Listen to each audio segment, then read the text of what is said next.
Looks like we've got 3 people forward now that have figured it out. When we get a few more, I'll move to the next slide for our first question.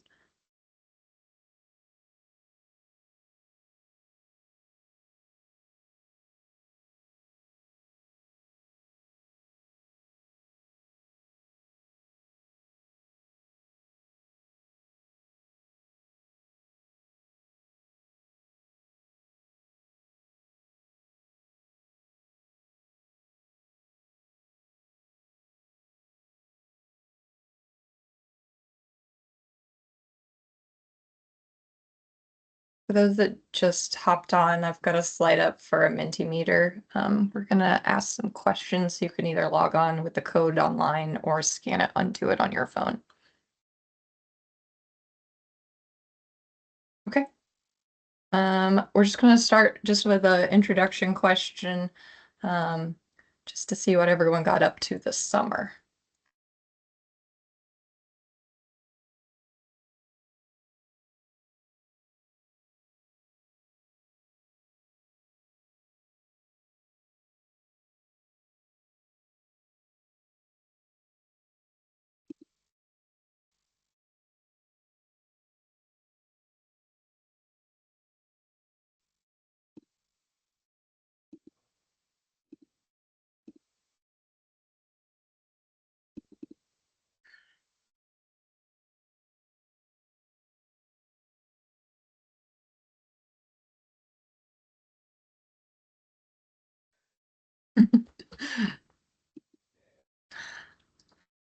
I'm curious too, what was the WNBA game? There's not many teams around here. Chicago. Cool. Yeah, I got to see Angel Reese. Awesome. How was it? Oh my God. It was awesome. It really was. Unfortunately, they didn't win, but that was my very, very first WNBA game. And to see it evolve into now, folks are coming to, sold out crowds. And, it's just really amazing to see how that part of professional basketball is evolving. That's awesome.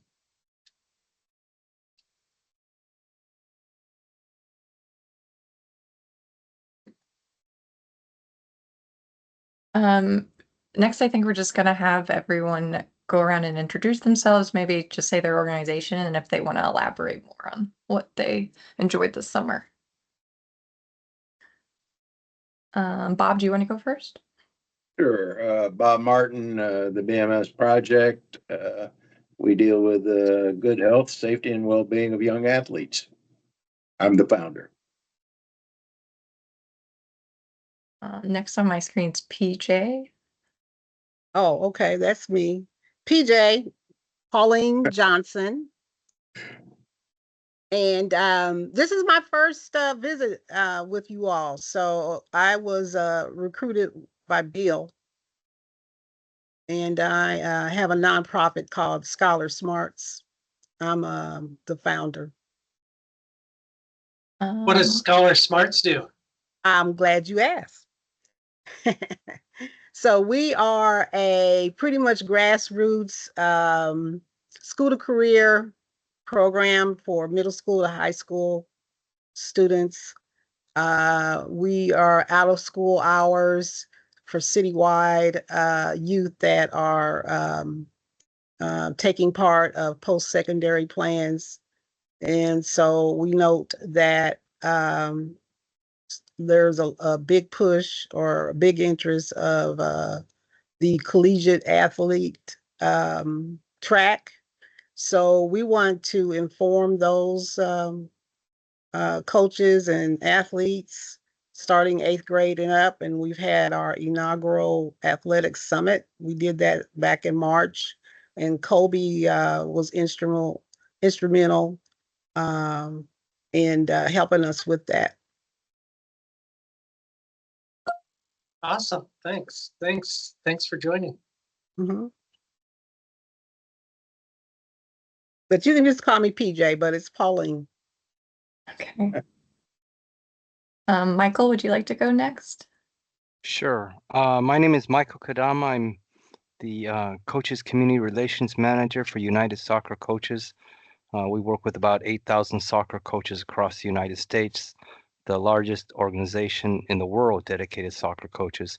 Here locally, I'm helping Casey Parks and Rec with the 9th and Van Brunt. I'm on their advisory commission. I'm also on the KC 2026, I don't know what you call it. Anyways, I'm involved with KC 2026 in the World Cup as well.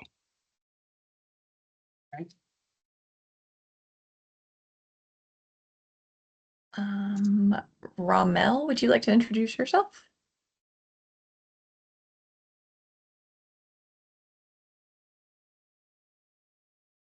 Might have lost him. Might be muted. Looks like he's muted. No, we'll come back to him. Is it Thane? Is that how you pronounce your name? Yes, yep, Thane. Okay. Hi, everybody. I'm Thane Muntz. I am an associate professor in the Department of Health, Sport, and Exercise Sciences at the University of Kansas in Lawrence. And I'm also the new director of the Jayhawk Athletic Performance Laboratory. I'm new to the university and new to the area. I attended the Aspen Institute meeting in Kansas City last month. That was my second day on the job, but I've done a lot of work with the American College of Sports Medicine and have served on the National Youth Sport Health and Safety Institute. And through that group, we've been involved with the Aspen Institute. So I was aware of the meeting and wanted to jump right in and get on board and start to get connected with everybody. So I'm happy to be here, happy to learn more about you and the different organizations that you're involved with. So welcome.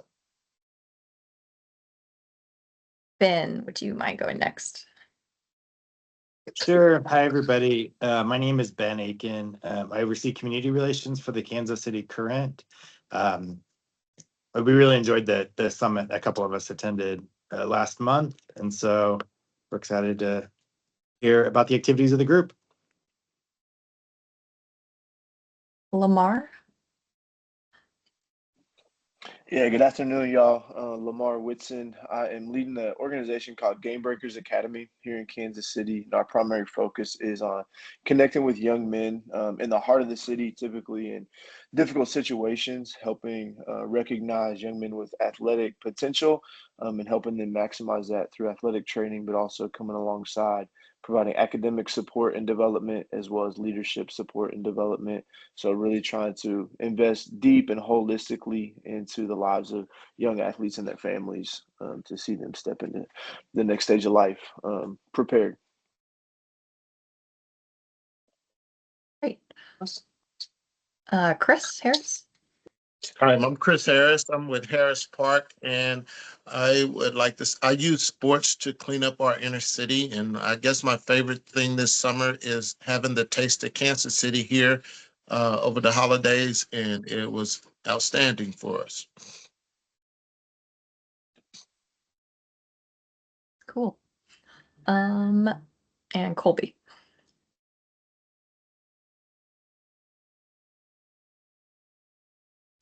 Yes, hi everyone. Yes, I'm Kobe Broadnax. I'm the owner of CB Fit Sports Performance. We provide youth sports performance for different youth organizations. Right now, we're working with MoCan Basketball and OP Soccer Club. So we just provide programming for those organizations. And I was brought here by Ms. Johnson. We helped out with the big event that went really well for kids looking to get into school. So yeah, so looking to get more information about you guys. Great. And then we'll go to Pete, our co-lead of our sports sector. Yeah, Pete Piscatello, as Natalie said, I'm one of the two co-leads of the sports sector, along with Bill Brandmeier, who will, I would bet, be making an appearance as soon as the internet issues resolve. So you'll all meet Bill. My day job, I guess, is Director of Operations for the Play Like a Champion Today educational series. We're a nonprofit. Work with almost 300 partners nationally, primarily on coach and parent and student athlete training and education, character-based and moral-based education, and then also with working in the urban core in some cities around the country to provide opportunities where they don't exist. So yeah, good to have you all here. It's a tremendous group. I've been involved for about a year now, and there's some really great people across the city trying to work together to make things happen. So thanks for being here. Yeah. Robin, I might have you go next since on the agenda, I think we're gonna have you present. But first, I just want to share this slide.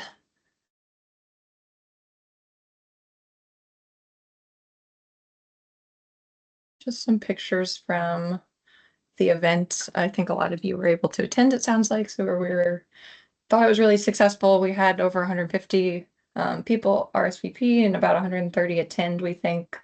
A lot of people on this call I can see in some of these pictures. To kind of make some movement from that, we were going to have Robin, for some of you that are new to our Kansas City physical activity plan, just get a little more details about this group and what we do. Great. Well, my name is Robin Shook. I'm an associate professor at Children's Mercy here downtown in Kansas City. One of my jobs is to direct the Kansas City Healthy Lifestyles Collaborative, which is a coalition of community organizations who are working in active living and healthy eating. So we have a big, diverse group that's part of our larger coalition. Specific to this work, our team, Natalie and I and a couple others, lead this initiative called the Kansas City Physical Activity Plan.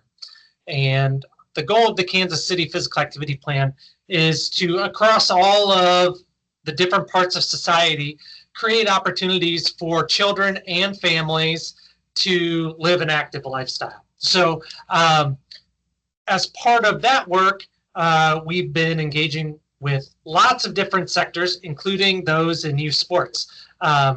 We rely on Pete and Bill Brandmeier to be the co-leads of the sports sector because they're the content experts within youth sports. And we just try to help them out and facilitate the conversations among other community organizations like yourself. I want to spend, I don't want to take too much time away from the conversation, but I will just share, let's see, Natalie, I can't share my screen or anything. I don't know if it's possible, but,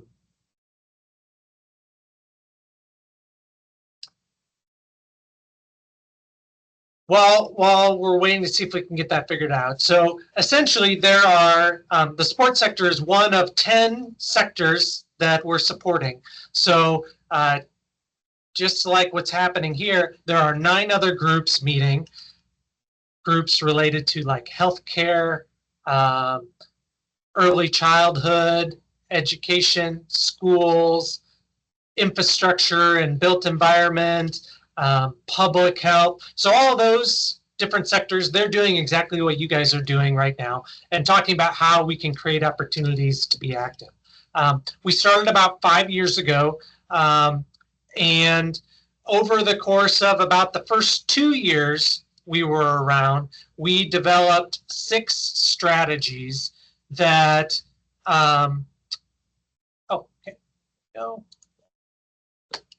now you should probably be able to see my slides. Okay.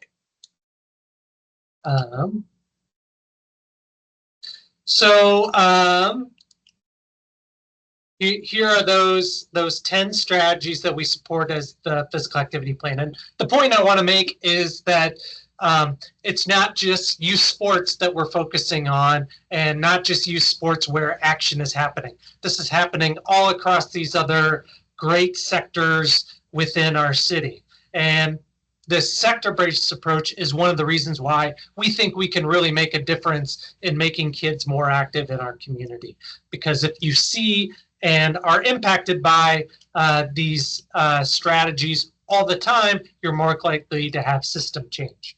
So for the sports sector, like I said, the first 2 years from about 2020 to 2022, we developed these 8 strategies, and you can find them on our website, kcphysicalactivityplan.org. And we won't go into all of them, but you can see they kind of run the range of different aspects of youth sports. So strategy number 3 is about expanding access to both spaces and programming so we can reach all kids in our community. 24 is about having not just focusing on competition within youth sports. Competition is obviously a big part of it, but there are other things that are important as well.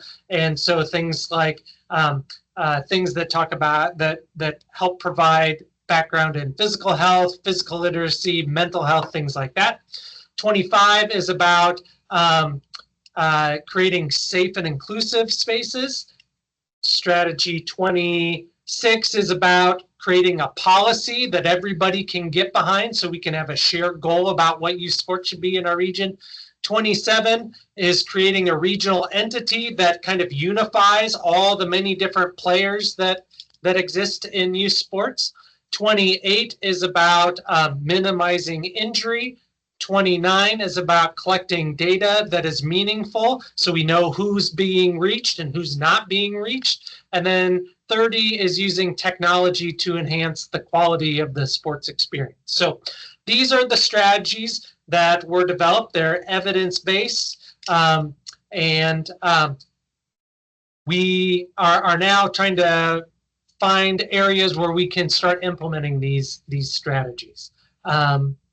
The last thing I'll just talk about is one of the reasons why we are doing this work is because right now it's kind of a free-for-all around youth sports in Kansas City. We just finished a project where we tried to count every single organization and every single program that is working in youth sports in our region, and we counted just over 500 organizations providing, and this number is a little outdated, it's closer to 3,500 physical activity programs.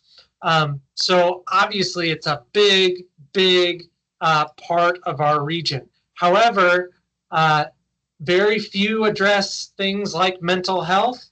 Very few have scholarships or low-cost options. Very few are family-centered, and there's no cohesive plan to address known barriers to participation like cost or transportation. So this is why we really want to try to get everyone together in forums like this to talk about how to address these issues and to learn about issues that maybe aren't in our strategies or that we haven't heard about, so we can help facilitate those as well. So as employee of Children's Mercy obviously wants to help make our community full of happy and healthy children. And so we can help and provide our resources when we can to help solve some of these problems as they exist. So that's just a real quick overview of kind of what we've done over the last 5 years or so for those that are somewhat new to our group. Is there any questions about anything that I shared or comments? I think for me, my introduction to all this was the Aspen event a few weeks ago, and that was really great, really helpful to just begin to be in the loop of what's going on in Kansas City. I think even people that do want to connect, sports is obviously by nature a competitive space, and I think then you get different organizations that try to do the best, but then as we do try to come together, it was helpful to know just what work is being done. And so I think that would be part of my question. Is this the Zoom meet or Microsoft Teams meeting the way to stay in the loop? What other events are happening? What collaboration is happening outside of this ongoing to like be on the ground? Yeah, this is the great question. So to our knowledge, this is the only regular meeting of youth sports providers and physical activity organizations in our region. So we're always up for learning about what other opportunities are out there, but to our knowledge, this is the only forum that exists. So from our perspective, this is a way that we can get together. And then in terms of collective action, this has been the thing that we're really trying to move into. At the moment, I would say that we've just been trying to learn from others and build capacity through things like the Aspen event. Before the Aspen event, we did a year of data collection with the Aspen Institute and things like that. So, but those things are now kind of done, and now we're trying to figure out what collectively we can do together and what the needs are of all of you and how we can help address those needs. I might add that I've used it just to interface with other nonprofits with what we're active with. And to the extent we find out more what the other organizations are doing, then we can figure out how we might be able to collaborate with them. But we've been able to reach out to several of the people that we've come in contact with and then begin to work with them, as you said, on the ground moving forward. A big part of what I say we're the defenses against the dark arts, because we at the BMS project try to help people to know how to deal with incidents such as suicide threats, violence threats, predators, even perfectionism, if you will, when an athlete puts pressure on themselves. And those sort of issues, a lot of people don't know where to start to begin with them. And we try to help them understand where to get started to deal with those kinds of events. I think I would also add in there, and I see Bill joined us, so Bill needs to introduce himself here in a second. But we do a lot of things really well when it comes to youth sports in Kansas City and in our country, whether it's sort of performance based or just the traditional sports model of having a team and having kids sign up for it. We do some of those things well, but the reality is still, if you look at Aspen Institute's data, 50% of kids in this country aren't actually playing sports. And actually the Kansas City report that Robin mentioned came out last year. Only 20% of kids are getting 60 minutes of physical activity each day in the Kansas City metro area. So clearly there is a gap, and there's kids who aren't getting the attention and the opportunities they need. I think one of the wonderful things about, or the opportunity we have is in this community is that collective ability to work together. And as Bob said, certainly finding ways that just, one-on-one, we can find some synergy. But also I think as a group, we can find some real opportunity to make an impact in the area, whether that's through, finding funding for things we need to do and whatnot. We're a very siloed youth sports culture, both in Kansas City and nationally. And so how can we get out of those silos and work together? And Bill is somebody who's worked diligently on that in the last few years. So maybe Bill, you can introduce yourself and tell the group who you are, although I suspect many people here know you. Bill's muted, which is the quietest Bill's ever been in a meeting. So rarely happens. Good afternoon, everyone. I apologize having technical issues. I'm not sure why, but it was hopefully part of the plan is to have you guys talk without me. So I appreciate everyone joining us today. It's great to have a group of people who are dedicated to the idea that sports are good for kids and that we need to do more of this. The idea of collective impact, collaboration, coalition building is something I've learned through this process of the Kansas City Physical Activity Plan and watching what Dr. Robin Shook and his team have done over the last 6-7 years. The Kansas City Physical Activity Plan is really the benchmark of what it is that I believe we should try to do around youth sports here in Kansas City. They have established a cross-sector group of community leaders that would like to try to change the way we look at physical activity for all of Kansas City. And as the sports sector chair with co-chair with Pete, we've looked at youth sports as the key to helping kids. Kids become more physically active. That's why we're here. But as we broaden that out, kids becoming better people, because sports is good for kids and helps them become better people. And so that's really the impetus of all of this. As we were blessed to have the Aspen Institute come to Kansas City and conduct the research that they did, it's really powerful message that delivers, right at the heart of the problem that exists in our city. And that's not enough kids are getting 60 minutes of physical activity a day. Only 20% of the kids in Kansas City means 80% are not getting what they need. And physical activity, exercise, and sports is scientifically proven to be better for kids, mentally, physically, emotionally, and spiritually. Put on top of that, just the power sports has in our community to bring us together, to bring kids together, to have kids have social engagement, to have them have exposure, have safe spaces to share themselves, and all of it encapsulates a holistic development model that we want to push forward in our city. And our goal is to change the way we think about youth sports.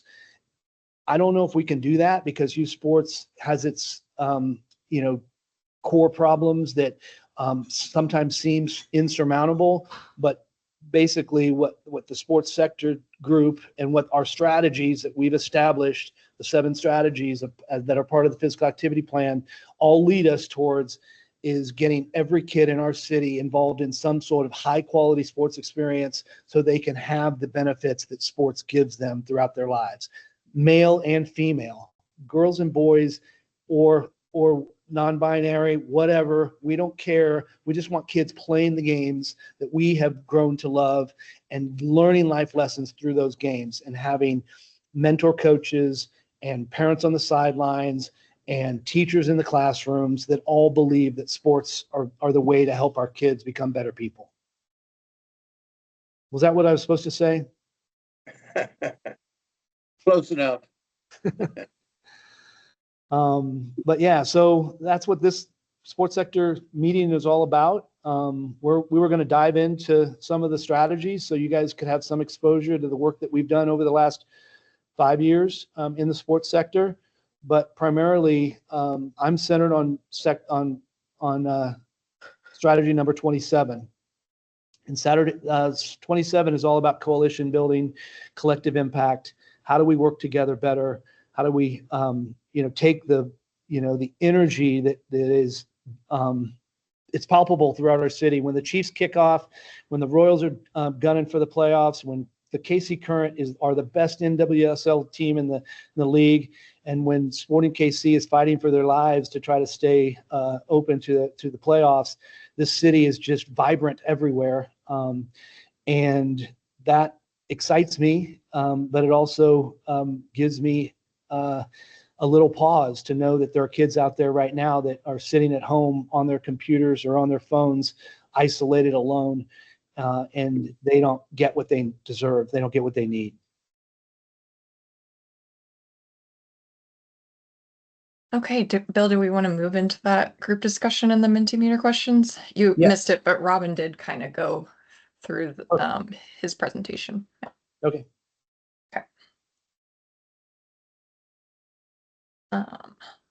For those that joined a little late, here are the directions again to join the Mentimeter. You can either go online through your browser and enter the code, or scan on your phone the QR code.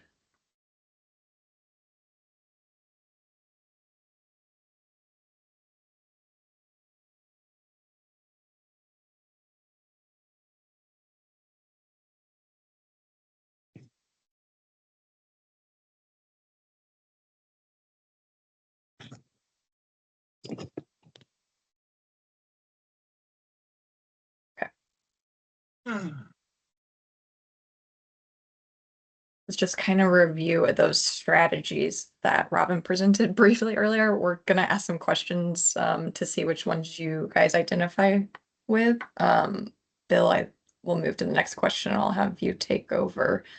If it's helpful, I can always kind come back to show these, or the link that I put in the chat, you can open the sports sector strategies there too.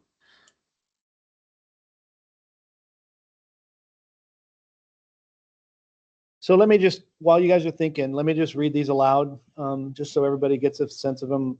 Bear with me as I go through them. And, you know, let's say that we established these 4 years ago, and maybe the language might change if we were to do them today. Pete would have some influence on how we said some of these things, but you'll get the general gist. Strategy number 23, expand access to recreational spaces and quality sports programming while focusing on eliminating disparities in access.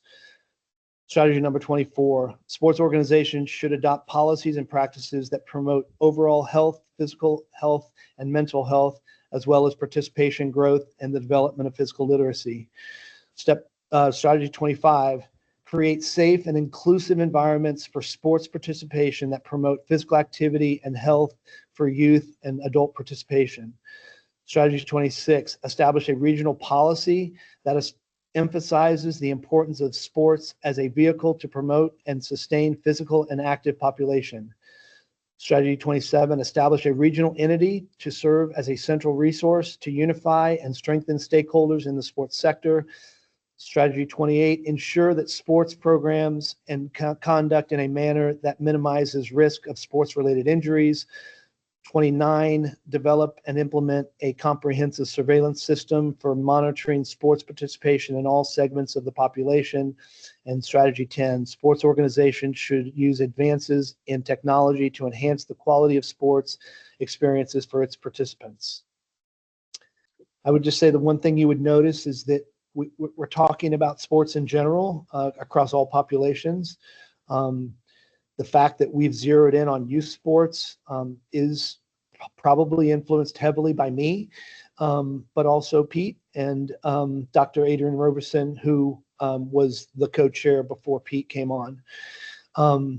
Well, I was just going to say, as people think about this, right, are we wanting them to think about not necessarily what they're doing like today in their day-to-day work, but what they have a vision for within youth sports? Is that correct? Yes. Okay. Yes, I think ultimately we want to make sure that we're covering the bases in terms of who's gathered here today or who might not be represented today, and what is it that we can do as a sports sector within the Kansas City Fixed Activity Plan specifically, but the sports sector as a whole, to impact the Kansas City community with the power of sports. I think one of the beauties of a collective approach to this is that while we probably all look at these and say we want our organizations individually to be great at all of them, there's things we're going to be better at and things that we're probably wish we could do better. So that's part of that, and we'll ask you here in a second, where we can improve as well. But I think what we want to try to do is identify where people are coming from as we work together and where we can go. So take a look at these, and I know they can be a little sort of daunting to read in mass, but I think in terms of boiling it down to, really, are we great at providing access? Are we great at creating a safe environment for the kids who come to practices? Are we great at the technology piece? Are we great at, the health piece? Those kind of things. So. And it looks like a lot of us would say a lot about 27, which is great. That's certainly, I think, where Bill and I would both fall in terms of why we got involved in this group, but seeing the value in working holistically is important. Does anyone have any comments about this? Like maybe why you picked one or the other? And I'll just kind of start off. I know in some of our conversations, maybe 2 years ago, there was some interest in a regional entity to help with things like coach recruitment, referee recruitment, and like marketing communications.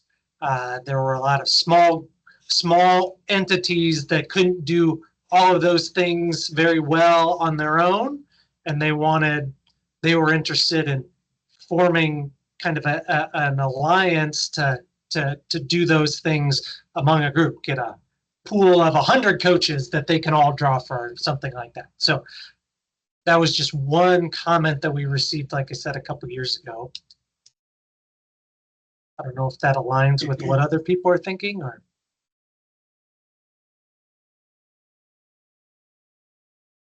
Bill Natalie, mentioned, Bill go ahead. mentioned something caught my ear, and he indicated the people that are on this call and the people that aren't on the call. And one significant one not on the call, at least from my perspectives, is Royals Amateur Development, because I believe they touch on all these things, and they're doing all sports. And they have a expo in December where they draw in from the community, the entire region, all sports representatives. I think December 13th. We've participated the last couple of years. But as I listen to everyone introduce themselves, we all exist somewhat in silos, and this bridging across the silos, which is what this group is all about. I would hope at some point that RAD, Royals Amateur Development, could become involved, because effectively they're actually out there doing the same thing. And I know part of what Aspen said is we find ourselves duplicating some of the things we're doing. And just the identification of where those synergies are at, I think, are important. And I think they could play a role in future conversation. Thanks, Bob. I see Michael's hands up. Did you want to speak to the group? Yeah, I think first of all, the stuff you're doing is great. It makes a lot of sense, and you're not alone. The whole country's struggling with this. Right now, one of the things I'm charged with is I'm working with U.S. Soccer and with FIFA, just in the idea, how do we get communities to be involved in soccer, and how do we make sure everyone's at the table? So, and there's other communities struggling with it. I'm working on about 50 projects right now across the United States, and frankly, you're ahead of the game. So just by having these conversations, Kansas City is ahead of many people. There's a few, but this is real important what's being done here. Yes. I don't know if everyone's aware, but Challenger Sports, which is right here in town, is one of the biggest put together youth soccer events in North America. And once again, I would hope at some point that we can have representation from Challenger Sports to join the group. This is kind of along the lines of what I just said, that there are a lot of important people on this call, and then there's some other important people that I'd like to see join us in the future. That's an easy one. I work directly with them, so it's just me asking them. Yeah. And I just met with I have very strong connections there too, so we'll put our heads together. Their CFO is a former business partner of mine, but they should be participating in this group. Well, I'm happy with the people that are here. Ben, I know that your emphasis has been on this holistic model of reaching out to the community, and obviously one of the great success stories of our city is the KC Current and what the Current has done for our city, and elevating the idea of women in sports. You're kind of at the I hate to put you on the spot, but I know you, and I've known you, and this thing has almost taken on a life of its own as you've been in there kind of stewarding the whole thing. I'd love to hear your thoughts on all of this. No, I do think this is great on the broader strategy. And I think sometimes it's hard to, at least from an organization standpoint that kind of works with the region, like not being overwhelmed by taking on everything, and kind of realizing like, okay, everybody can kind of do their part and doing your area of focus. From the Current perspective, like some of the ways that I've appreciated these meetings and learning more. We've built a few mini pitches, so we have those. We've built 5 now that are around the city we worked with Parks and Rec and a couple schools on those. We just opened a recent one at Girls Prep. So just again, that strategy 23 probably providing more access to spaces. And I think there's a challenge too. We have, and we're building a fair amount of youth fields available in Riverside that are really active by youth organizations that rent those soccer. They're turf fields. We have 5 right now, and we have a whole 4 or 5 that are under construction. So those are really active from about 4 o'clock to 9 o'clock with kind of that pay to play model where organizations are paying for those. But it's figuring out a way to use some of our resources. I mean, those fields sit empty from 9 a.m. to 4 p.m. So finding organizations that could use those fields during those times or have access to those. So I think that's part of it. I think we have a lot of resources in the community, but just finding ways to plug in the holes to make sure the kids that aren't having access to some of that, maybe there's other ways that availability for some of that for them to use them at other times. But yeah. Thank you. Thanks. The key to these pitches is programming afterwards, right? Like the legacy piece of it. How do you continue to? My daughter worked at Banneker, and it's an amazing little space that was created there for kids, and it gets used every single day by those kids out on recess, and that's what we want. We want more and more and more of that. So. Yeah, I think from the soccer perspective too, those 9th and Van Brunt fields that Michael mentioned are they're in the right place, as far as I know, and they are so popular. I mean, there's several like organized groups that play there, but there's also a group that Michael may know this, and I've been in several meetings where they referred to this group as the Africans, and it's not an organized group as far as we can tell, but it's just people from Africa that want to play. So it's just it's not everything has to be super well organized, maybe for kids to still get out there and get some activity. So, back to Michael's comment, I do want everyone to know on the 25th and 26th in Kansas City will be the community soccer convention in Kansas City at the Marriott downtown.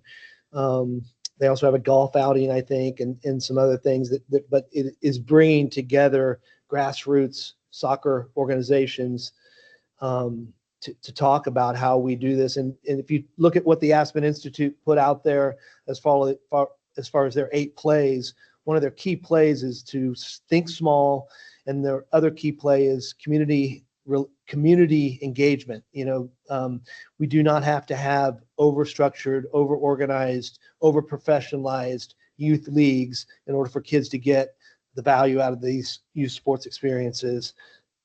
And you just gave a great example, Ben, of what's happening there. So,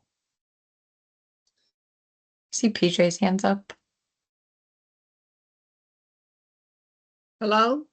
hello, what's up? Oh, okay. Welcome. Oh, okay. Yeah. Well, let's see here.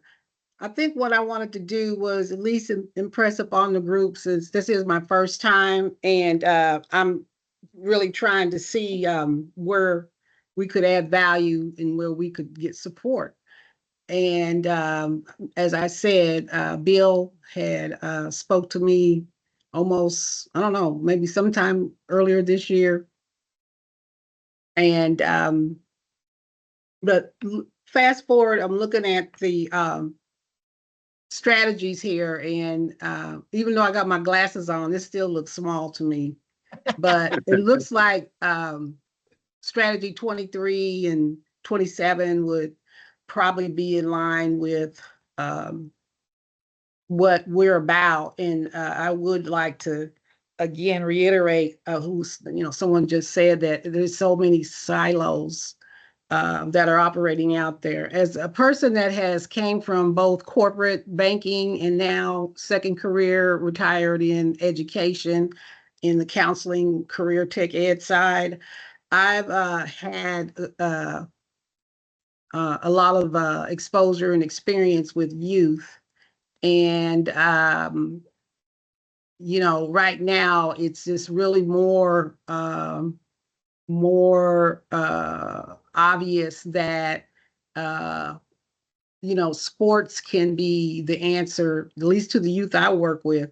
Sports could be the answer of a way to get out of the continuous cycle that they're in.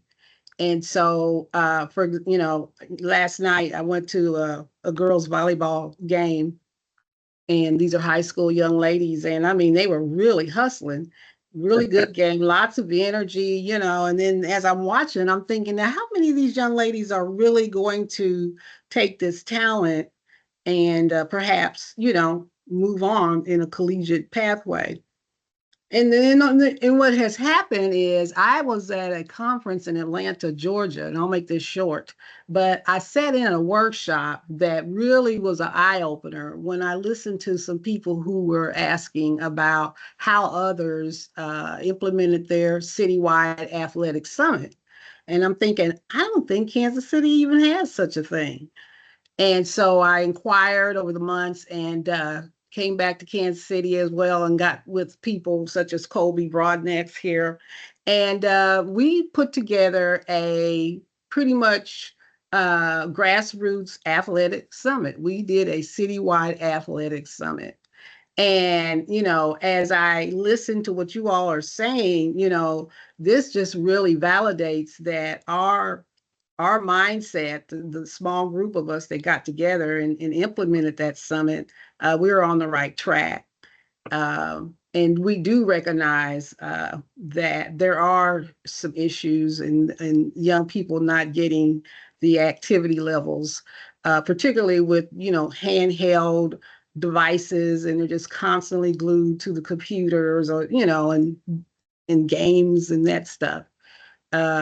So we're looking at the fact that with Scholar Smarts, you know, we look for resources that can break the cycle so that our young people have a reference of what they can do to make life better, that they don't have to stay where they are just because they are exposed to the violence and drama in the communities and what have you. They don't have to stay that way. And if going to college or if going to get a trade or if being an athlete is the solution, we want to be there and help. So that is the mission of Scholar Smarts generally, is that we want to, you know, educate, employ, and empower. And I invite you to go to our website. But I wanted to point out that we are using the coach-athlete relationship. And by identifying local coaches, we want to get them involved in this summit. You know, we're just a small group of folks, so we don't really have a lot of ways to reach individual students, but we figured if we can at least reach out to a adult mentor, in this case, the coach, that we can tell them we want to have a Saturday event where we'll have entertainment and fun things for the kids, because you got to make a kid interested to come, but their family is invited as well. But to have workshops, and that's what we did. We had breakout sessions for the athletes and their family that were informative. They talked about the NCAA clearinghouse, and this is for grades 8 and up, by the way. And so we wanted to let each person know that when they left, they should have a blueprint specifically for them as to what are next steps. And so you all could probably, you know, add your talent and any support to what we're trying to do. And I invite you, we're going to have a kickoff planning call September the 21st, which is a Sunday, and we'll start planning it out. And it is for anyone. This is not a Scholar Smarts only function. We want, just like you said, it takes a village. So September the 21st at 5 p.m., as long as that's not a Chiefs game, we will have our virtual call and meeting and start planning out this early spring 2026 summit. And I implore you, if you have some resources or connections that could make that summit engaging, informative, and rewarding for all, please contact me. Thank you. Thank you, PJ. Yeah, we definitely want, we have about 3 minutes left, so I just want to close things up. We definitely want to support anything grassroots that can grow and actually be fruitful and fortify the message that you guys have established there and what you're trying to do to reach out to the coaches and the teachers and the parents. That is a target audience that we think is vital to telling the story of how youth sports needs to change. And they're the ones that are, I mean, I had a meeting this morning with a gentleman who has a 3 and a 5-year-old. He's like, his kids are at some school in downtown Kansas City. He's like, our parents are fed up with this 6-year-old travel soccer idea. Like, this is not something we want to keep perpetuating. And but we definitely love anything we can do to get to the people, and that's what you're trying to do. And so you and I should sidebar, have a conversation about how we can incorporate some of the energy that we're creating into what you're trying to do next spring. Anyone else that would like to share that hasn't shared? We have 2 minutes left, and I don't know how we've kind of shot the agenda and shot the Mentimeter, but it's been a really healthy discussion, so I don't care. So thanks. Anybody burning desire? Jason.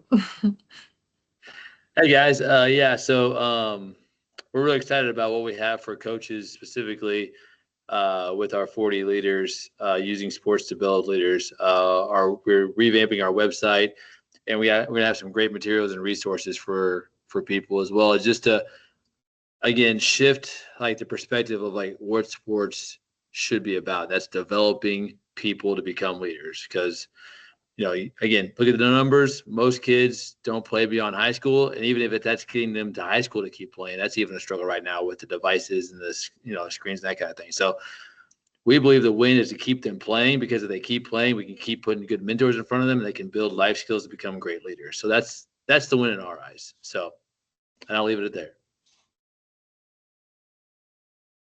Thanks, Jason.